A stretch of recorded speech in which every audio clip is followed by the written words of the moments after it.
नमस्कार दोस्तों। तो आज हम दृष्टि के टेस्ट सीरीज नंबर 4 के साथ हाजिर हैं और इसमें वर्ल्ड ज्योग्राफी के प्रश्न हैं। तो चलिए देखते हैं प्रश्नों को।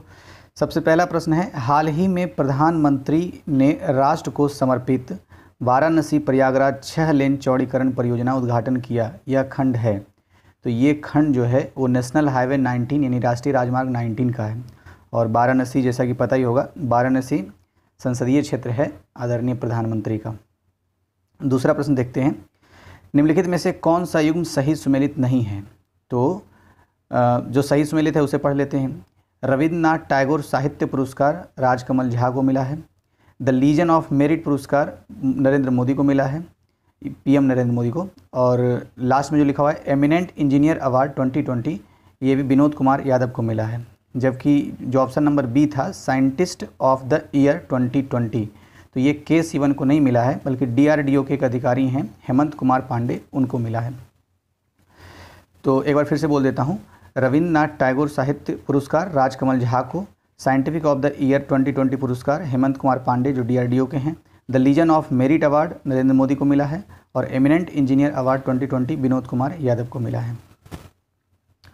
तीसरा नंबर क्वेश्चन, निम्नलिखित में से किसे लोकसभा के महासचिव के रूप में नियुक्त किया गया है। तो ये क्वेश्चन थोड़ा महत्वपूर्ण है। तो लोकसभा के महासचिव के रूप में उत्पल कुमार सिंह को नियुक्त किया गया है। तो ये ध्यान रखने वाली बात है, उत्पल कुमार सिंह लोकसभा के महासचिव। फोर्थ नंबर है, बहरीन ग्रैंड पिक्स 2020 किसने जीता। तो Bahrain grand pics 2020 Lewis Hamilton ने जीता है, विकल्प डी इसका सही आंसर है। 5 नंबर, हॉकर संस्कृति के संदर्भ में निम्नलिखित कथनों पर विचार कीजिए। तो ये क्वेश्चन भी महत्वपूर्ण है, कैसे, पहले विकल्प देखते हैं। हाल ही में इसे यूनेस्को द्वारा मानवता की अमूर्त सांस्कृतिक विरासत सूची में शामिल किया गया है। तो ये बिल्कुल सही कथन है, इसको अमूर्त सांस्कृतिक विरासत सूची में शामिल किया गया है, किसको, हॉकर संस्कृति को। दूसरा कथन सुनिए, यह भारत में सड़क पर भोजन पकाने और परोसने की एक लोकप्रिय शैली है। तो ये कथन गलत है। क्यों? क्योंकि ये सिंगापुर में सड़क पर भोजन पकाने और परोसने की एक लोकप्रिय शैली है। तो इसलिए ये भारत के बारे में ये बात नहीं है, ये सिंगापुर के बारे में है। तो इसलिए दूसरा नंबर गलत हो गया, तो सिर्फ इसका आंसर हो जाएगा ए, यानी केवल एक। लेकिन ये महत्वपूर्ण इसलिए है क्योंकि जैसे योग भारत का जो योग है वो सांस्कृतिक सूची विरासत सूची में है, उसी तरीके से हॉकर संस्कृति जो सिंगापुर का है वो सांस्कृतिक विरासत सूची में शामिल कर लिया गया है। तो ये थोड़ा महत्वपूर्ण है। क्वेश्चन नंबर 6 को देखते हैं, निम्नलिखित में से किस ग्रह के प्राकृतिक उपग्रहों की संख्या सबसे अधिक है। तो वर्तमान में जो सैटर्न उपग्रह है यानी कि शनि उपग्रह, उसकी प्राकृतिक उपग्रहों की संख्या सबसे ज़्यादा है और उसकी संख्या है 82। तो पहला फैक्ट तो यही हो गया कि सबसे ज़्यादा प्राकृतिक उपग्रह किसके पास है, तो ये है शनि उपग्रह के पास। दूसरा फैक्ट, कितनी उपग्रहों की संख्या है, तो 82 है। और कभी कभी ये भी पूछता है कि शनि ग्रह के सबसे बड़े उपग्रह के नाम क्या हैं, तो टाइटन नाम है सबसे बड़े उपग्रह का नाम। तो 3 फैक्ट हो गया। चौथा फैक्ट ये है कि शनि ग्रह जो है, शनि ग्रह की जो घनत्व है वो सबसे कम है। शनि ग्रह का घनत्व सबसे कम है, मतलब जल से भी कम घनत्व है। इसका क्या प्रभाव पड़ेगा, अगर शनि ग्रह को हम जल में डाल दें तो जल के ऊपर तैरने लगेगा, उसमें डूब नहीं पाएगा वो।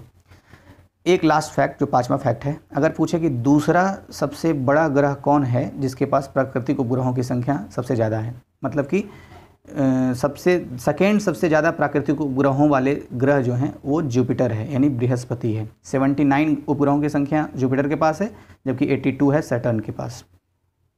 तो ये इससे संबंधित फैक्ट था। अब देखिए 7 नंबर, भूकंप तरंगों के संदर्भ में निम्नलिखित कथनों पर विचार कीजिए। तो पहला कथन है भूकंप तरंग के संबंध में, पी तरंगे गैस के साथ साथ ठोस माध्यम में भी गुजर सकता है। तो ये बिल्कुल सही है, क्योंकि पी तरंग जो होता है वो ठोस में से भी गुजर सकता है, गैस से भी गुजर सकता है और तरल से भी गुजर सकता है, मतलब कि तीनों माध्यमों से पी तरंगे गुजरती है। तो पहला कथन तो सही हो गया। दूसरा कथन देखिए, अधिकेंद्र से 115 डिग्री पर स्थित सिस्मोग्राफ पी तरंगों का पता तो लगा सकता है परंतु एस तरंगों का नहीं। तो ये कथन गलत है। तो पहले तो इसका आंसर घोषित कर देता हूँ कि इसका आंसर ए है, ठीक है। अब सवाल ये है कि दूसरा गलत कैसे हुआ। तो देखिए एनसीईआरटी में जो दिया हुआ है उससे जो फैक्ट्स हैं वो मैं नोट कर लिया हूँ ऊपर में ही। सबसे पहला उसमें फैक्ट ये है कि 115 डिग्री तक पी और एस दोनों तरंगों को सिस्मोग्राफ के अंतर्गत रिकॉर्ड किया जा सकता है। कितने डिग्री तक? 115 डिग्री तक, पी और एस दोनों को। लेकिन 115 बोल दिया क्या, 105 डिग्री तक, 105 डिग्री तक रिकॉर्ड किया जा सकता है पी और एस दोनों को। 105 डिग्री तक पी तरंग और एस तरंग दोनों का अभिलेखन किया जा सकता है सिस्मोग्राफ पर, जबकि 105 से लेकर के 145 डिग्री तक ये भूकंप छाया क्षेत्र होता है। 105 से 145 तक भूकंप छाया क्षेत्र होता है, यानी कि उसमें न पी न एस किसी भी तरंग को हम उसमें अभिलेखन नहीं कर सकते हैं सिस्मोग्राफ के अंतर्गत। जबकि 145 के बाद जो क्षेत्र हैं, 145 डिग्री के बाद जो क्षेत्र हैं, वहाँ हम सिर्फ और सिर्फ पी तरंगों का अभिलेखन कर सकते हैं, एस तरंगों का नहीं।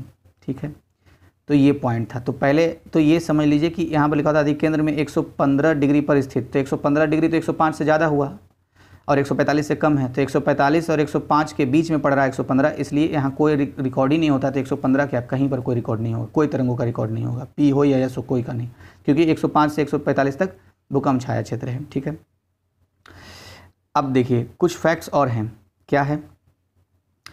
एस तरंग क्षेत्र, एस तरंग का छाया क्षेत्र पी तरंग से ज़्यादा होता है, क्योंकि मैंने अभी कहा कि 145 के बाद पी तरंगों का रिकॉर्ड किया जा सकता है, लेकिन एस का नहीं किया जा सकता। और फिर पी जो होता है प्राथमिक तरंग होती है, ये तो याद ही होगा, और ये गैस, तरल, ठोस तीनों माध्यम से गुजर सकता है। और जो एस तरंग होता है वो द्वितीयक तरंग होता है, यानी सेकेंडरी तरंगे होती है, और ये सिर्फ और सिर्फ ठोस में गुजर सकता है एस तरंगे। जितनी पॉइंट मैंने बोला एक बार फिर से बोल देता हूँ धीरे धीरे। 105 डिग्री तक, अभिकेंद्र से 105 डिग्री तक पी और एस तरंगों का अभिलेखन सिस्मोग्राफ पर होता है। 105 से लेकर के 145 डिग्री तक भूकंप छाया क्षेत्र कहलाता है, इसके कारण किसी भी तरंगों का रिकॉर्ड नहीं यहाँ पर होगा। तीसरा पॉइंट ये था कि 145 डिग्री के बाद सिर्फ और सिर्फ पी तरंगों का अभिलेखन किया जा सकता है। इसका अर्थ ये भी हुआ कि एस तरंगों का छाया क्षेत्र पी तरंगों की अपेक्षा ज़्यादा होता है, क्योंकि एस तरंगों का हम रिकॉर्ड 145 के बाद भी नहीं कर सकते। 105 के बाद तो नहीं होता, 105 से 45 के बीच, 145 के बाद भी हम एस तरंगों का रिकॉर्ड नहीं कर सकते हैं। 145 के बाद सिर्फ और सिर्फ पी का रिकॉर्ड होता है। तो ये हो गया चौथा फैक्ट। पाँचवा ये हमने बोला कि पी तरंग ध्वनि तरंग के समान होती है और प्राथमिक तरंग कही जाती है। उसके बाद गैस, तरल, ठोस तीनों माध्यमों में गुजरती है, और एस तरंग के बारे में द्वितीयक तरंग कहलाती है, और ये केवल ठोस में मतलब गमन करती है। तो ये सारे रिकॉर्ड और महत्वपूर्ण पॉइंट थे। 8 नंबर देखते हैं, निम्नलिखित में से कौन सी सबसे लंबी पर्वतमाला है? तो सबसे लंबी पर्वतमाला है एंडीज पर्वतमाला, लगभग 7000 किलोमीटर तक का है, 7 देशों से गुजरती है, और ये सेकेंड ऊंची भी है दुनिया की। ये सबसे लंबी तो है ही, दुनिया की दूसरी सबसे ऊंची पर्वतमाला भी है ये, और नवीन मोड़दार पर्वतमाला भी कहते हैं एंडीज को। ठीक है, आपके लिए क्वेश्चन है, कौन से महादेश में है ये, कौन से महाद्वीप पर है ये, आप बताइएगा। एंडीज रेंज यानी एंडीज पर्वतमाला। 9 नंबर, किम्बरले पठार कहाँ स्थित है? तो किम्बरले पठार ऑस्ट्रेलिया में स्थित है, विकल्प सी इसका आंसर हो जाएगा। भारत का वास्तविक विस्तार क्षेत्र क्रमशः उत्तर से दक्षिण और पूरब से पश्चिम कितना है? तो देखिए, उत्तर से दक्षिण और पूरब से पश्चिम जो भारत का विस्तार है वो है 3214 किलोमीटर, ये उत्तर से दक्षिण है, और पूरब से पश्चिम कितना है? 2933 किलोमीटर। अब थोड़ा सा 3214 जो लिखा हुआ है इस पर थोड़ा सा गौर कीजिए, तो देखिए आपको कुछ ऑब्जर्वेशन मिलेगा। मैं पेन का यूज करता हूँ। देखिए, अगर 32 को आप देखेंगे तो क्या लिखा हुआ है? उत्तर से यानी कि नॉर्थ से साउथ के बारे में कह रहा हूँ। क्या लिखा हुआ है? 1 2 3 4। समझे? इसको रखना कितना आसान है, याद रखना, कभी कन्फ्यूजन ही नहीं होगा। ऊपर से नीचे यानी कि नॉर्थ से साउथ, भारत का नक्शा मन में याद कीजिए। 1 2 3 और 4, ये थर्ड इकाई से 100 से शुरू हो रहा है। 1 2 3 और 4 ऐसे करके यूज हो रहा है। तो बस ये तो ऐसे याद रहेगा। अब बाकी 2933 2933 ऐसे एक याद रहेगा तो दूसरा भी इस तरह से क्वेश्चन को हम बना सकते हैं। तो हमने ये बात किया कि उत्तर से दक्षिण जो भारत का वास्तविक विस्तार है वो 3214 किलोमीटर है, और पूरब से पश्चिम की बात करें तो 2933 किलोमीटर की है। अब देखिए 11 नंबर, निम्नलिखित में से कौन सा युग्म सही सुमेलित नहीं है? तो जो सही है उसे देख लेते हैं। तो जो सही सुमेलित है वो है काठियावाड़। अच्छा, इस क्वेश्चन में ना ये स्टार लगा कर रखा हूँ, ये क्वेश्चन में सारा सुमेलित है। ठीक है, व्याख्या में भी दिया हुआ है, सारा सुमेलित ही है, पता नहीं कैसे टाइप किया हुआ है। काठियावाड़ तट गुजरात में है, मालाबार तट केरल में है, कोंकण तट कर्नाटक में है, कोरोमंडल तट तमिलनाडु में है। इस क्वेश्चन को देख लीजिए। अगर कुछ आपको गलत अगर आपसे पकड़ा जा रहा है, कुछ गलत अगर मैंने कहा तो आप ज़रूर कमेंट कीजिएगा, मैं आपका कमेंट को पिन करूँगा। मुझे ये समझ में आया कि सारा सही है, वो यहाँ पर ऑप्शन गलत सेट किया गया है। 12 नंबर, भारत में प्रमुख द्वीप समूहों के संबंध में निम्नलिखित कथनों में से कौन सा सही नहीं है? तो जो कथन है उसको पढ़ लेते हैं। बंगाल की खाड़ी द्वीप समूह में लगभग 572 द्वीप हैं, तो बिल्कुल सही है ये कथन। बंगाल की खाड़ी जो द्वीप समूह है वहाँ 572 द्वीप समूह है। अच्छा, बंगाल की खाड़ी से याद आया, वहाँ एक अभी चक्रवात आया था, क्या नाम था उसका? नाम बताइएगा आप। चलिए नाम मैं बता देता हूँ, उस नाम का अर्थ और किसने दिया है वो बता दीजिएगा। बंगाल की खाड़ी में जो आया है वो यास तूफान आया था, मतलब यास चक्रवात आया था, और इसका नाम किसने दिया है आप बताइएगा, और उसका अर्थ क्या होता है ये भी आप बताइएगा। मैं एक बात और बता देता हूँ, इसे अति गंभीर श्रेणी में रखा गया है, जबकि जो अरब सागर में आया था ताउक्ते, जिसका नामकरण म्यांमार ने किया है, जिसका मतलब होता है तेज आवाज़ करने वाली छिपकली, तो वो गंभीर श्रेणी में रखा गया है, लेकिन बंगाल की खाड़ी में जो आया अति गंभीर श्रेणी में रखा गया है। यास नाम है, नाम किसने दिया उसका अर्थ क्या होता है आपको बताना है। तो बंगाल की खाड़ी द्वीप समूह में लगभग 572 द्वीप हैं, यानी 572। नेक्स्ट है, अंडमान एवं निकोबार द्वीप समूह को 12 डिग्री चैनल द्वारा अलग किया जाता है, तो ये गलत है। जब आप मैप देखेंगे एटलस मैप, तो वो ऑक्सफोर्ड वाला जो है ना, उसमें लिखा हुआ है कि 10 डिग्री चैनल से अंडमान और निकोबार द्वीप समूह को, यानी अंडमान द्वीप समूह और निकोबार द्वीप समूह दोनों के बीच में 10 डिग्री चैनल है, 12 डिग्री नहीं है, 10 डिग्री है। अब देखिए, तो ये तो गलत हो गया, तो यही इसका आंसर है, लेकिन फिर भी सी और डी पढ़ते हैं। अरब सागरीय द्वीप 8 डिग्री से 12 डिग्री उत्तरी अक्षांश एवं 71 डिग्री से 74 डिग्री पूर्वी देशांतर के मध्य फैले हुए हैं, तो ये कथन सही है। डी में है, संपूर्ण लक्षद्वीप समूह प्रवाल निक्षेप से बना है, तो ये भी सही है कि प्रवाल निक्षेप से बना हुआ है, पूरा द्वीप समूह ही लक्षद्वीप का बना हुआ प्रवाल निक्षेप से। नेक्स्ट देखते हैं 13 नंबर, अभिकथन है, स्वच्छंद उद्योग यानी फूटलूज उद्योग जिसको कहते हैं केवल विशेष स्थानों पर होते हैं, तो ये तो गलत है। विशेष स्थानों पर क्यों होगा? कहीं फूटलूज है तो कहीं पर भी होगा। अच्छा, दूसरा है, वे किसी विशिष्ट कच्चे माल, वेट लूजिंग माल या अन्य पर निर्भर नहीं होते, तो ये बिल्कुल सही है, वो किसी विशिष्ट माल पर निर्भर नहीं होते। फूट लीजिंग मतलब असेंबलिंग जो काम करते हैं ना, कहीं से कुछ और पार्ट ले आया, कहीं से कुछ और पार्ट ले आया, सबको जोड़ जाड़ करके कुछ यूज करने वाली चीज़ बना दिया और उसको मार्केट में हम बेच सकते हैं। तो एक कथन असत्य हो गया और आर जो है सत्य हो गया, तो विकल्प डी इसका सही आंसर हो जाएगा।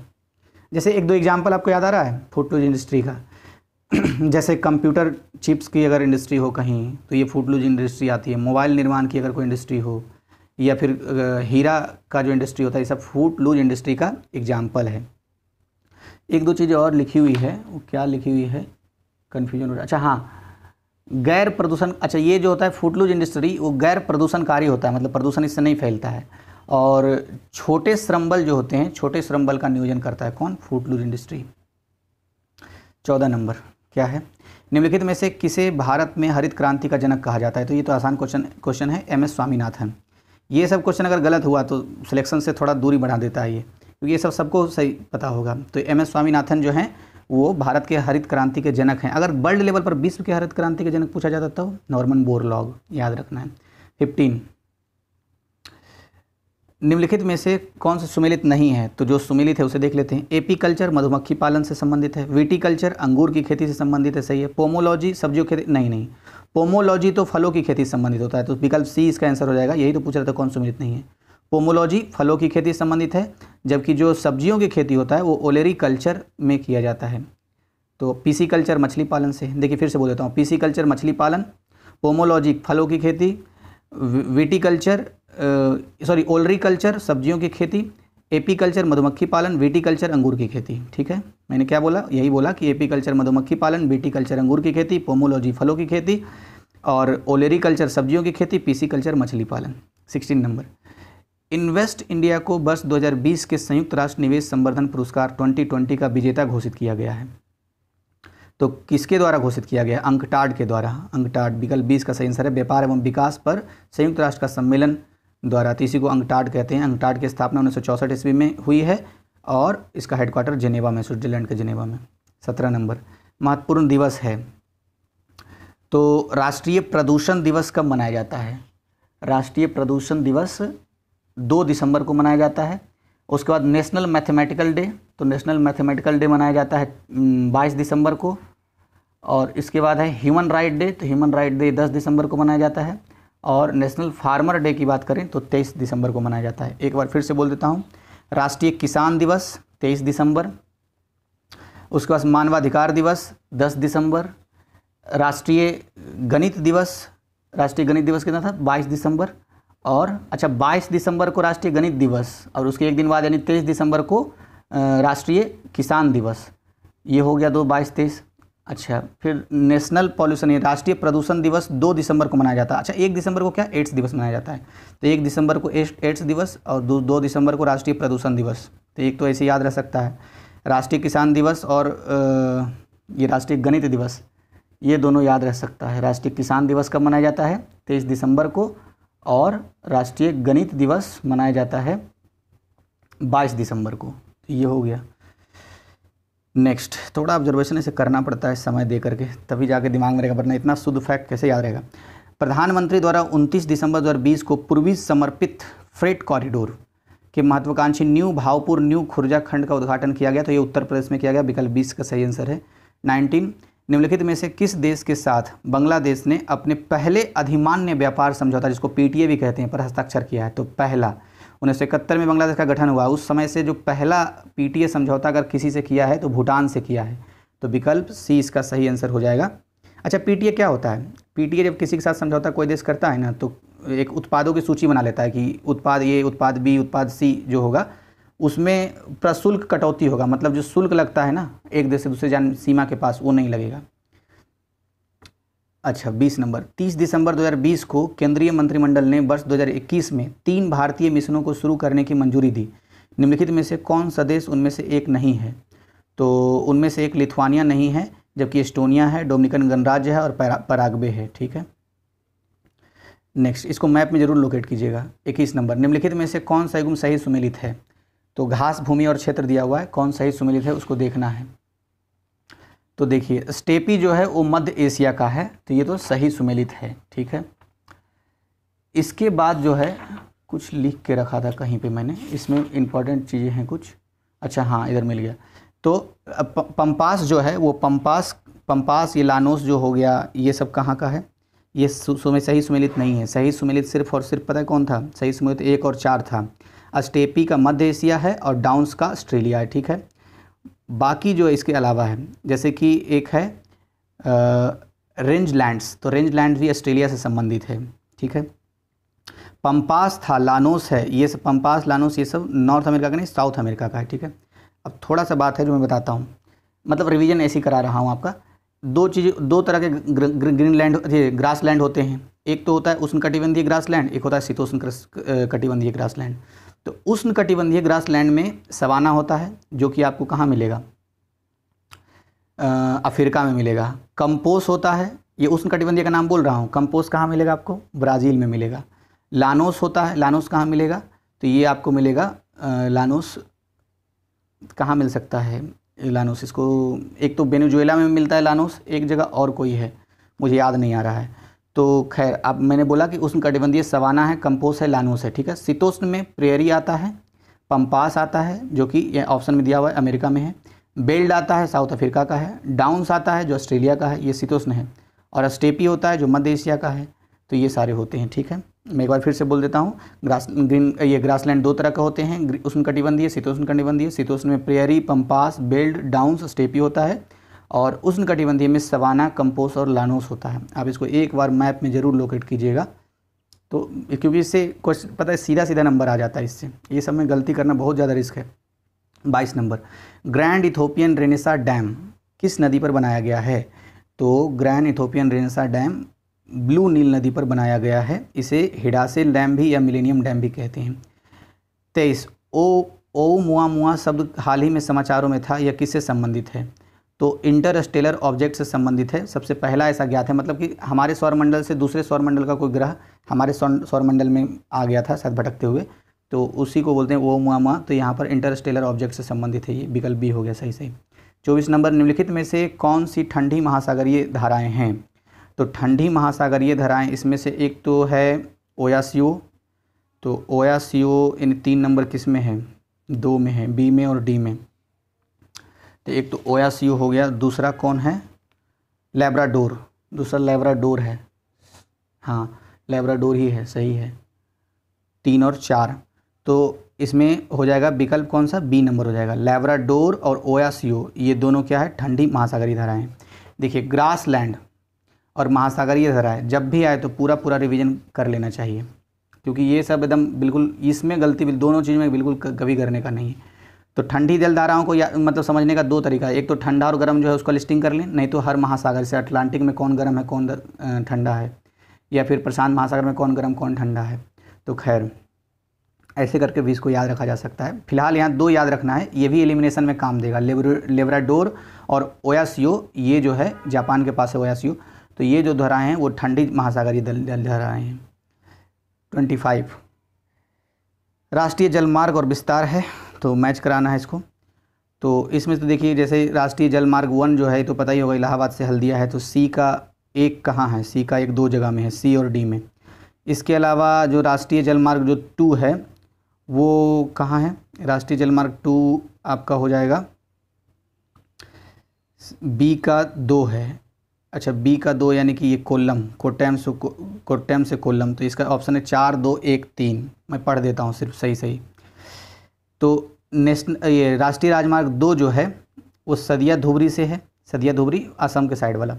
पहला जो था इलाहाबाद हल्दिया था, ऐसे तो इसी दोनों से मिल जा रहा है। और तीसरा जो है वो है कोल्लम और कोट्टापुरम, और चौथा जो है राष्ट्रीय राजमार्ग 4 वो है काकीनाडा से पुडुचेरी तक। ठीक है, फिर से बोल देता हूँ। राष्ट्रीय जलमार्ग इलाहाबाद हल्दिया 1 है, राष्ट्रीय जलमार्ग 1 इलाहाबाद हल्दिया, राष्ट्रीय जलमार्ग 2 सदिया धुबरी, राष्ट्रीय जलमार्ग 3 कोल्लम कोट्टापुरम, और राष्ट्रीय जलमार्ग 4 काकीनाडा से पुडुचेरी। 26 अंत उष्णकटिबंधीय अभिसरण क्षेत्र के संदर्भ में निम्नलिखित कथनों में से कौन सा सही नहीं है। तो जो सही है पहले उसको देख लेते हैं। यह एक उच्च दबाव वाला क्षेत्र होता है, ये गलत है, पहला ही गलत हो गया। ये निम्न दबाव वाला क्षेत्र होता है ITCZ। इस क्षेत्र में वायु ऊपर उठने लगती है, ये भी सही है, क्योंकि जैसे ही निम्न दबाव होगा तो वायु ऊपर उठेगी ही।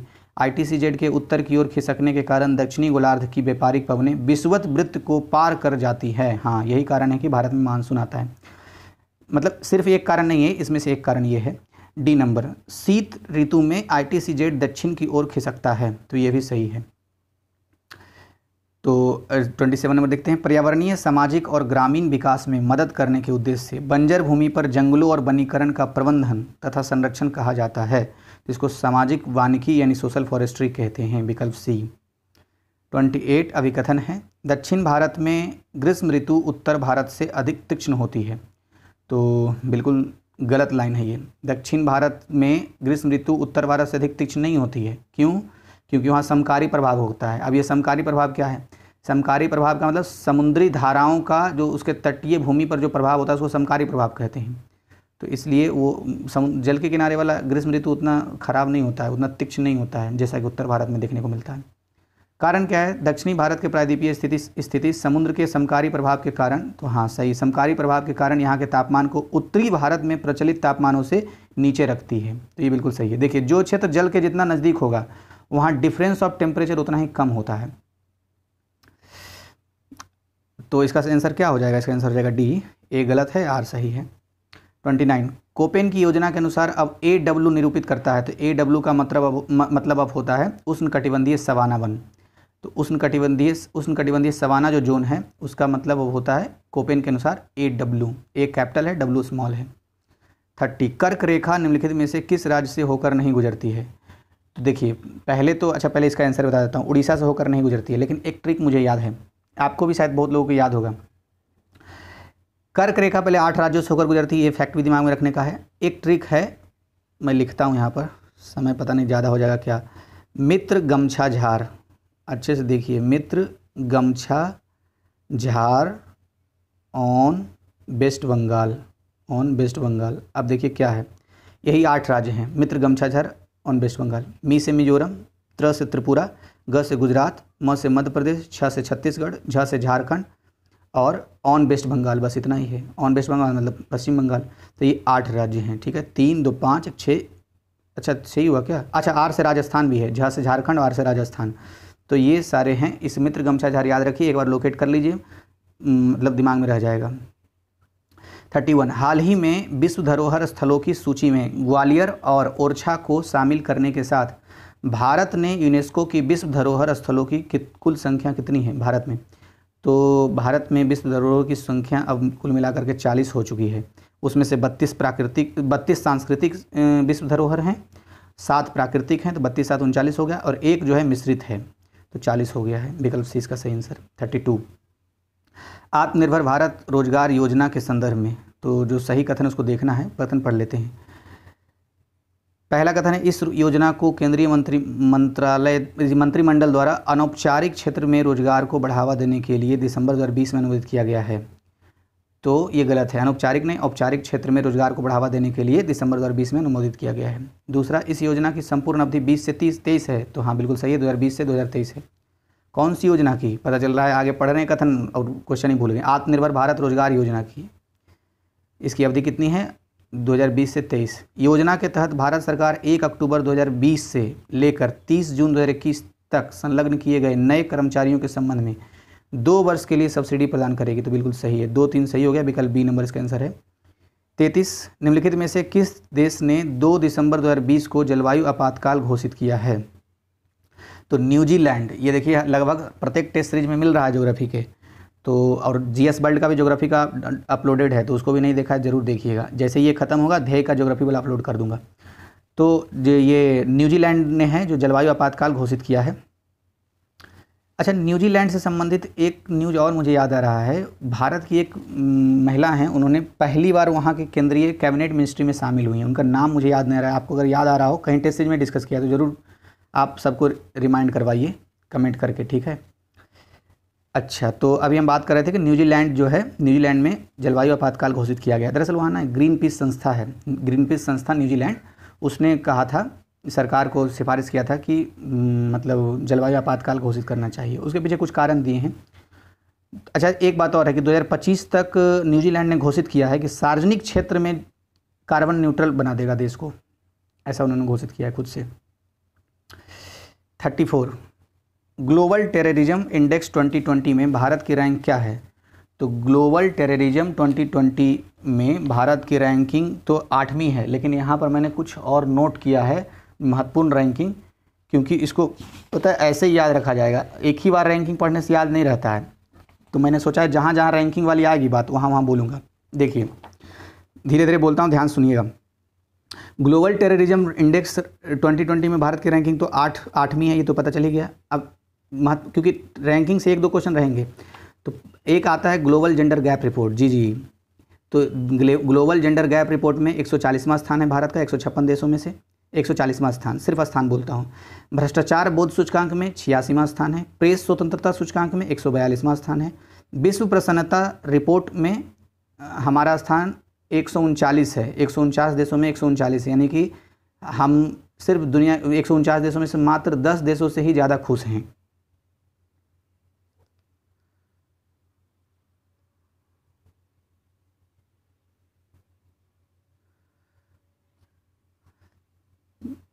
तो मतलब ये हुआ कि हम 10 देशों से ही ज़्यादा खुश हैं, बस 139 स्थान है।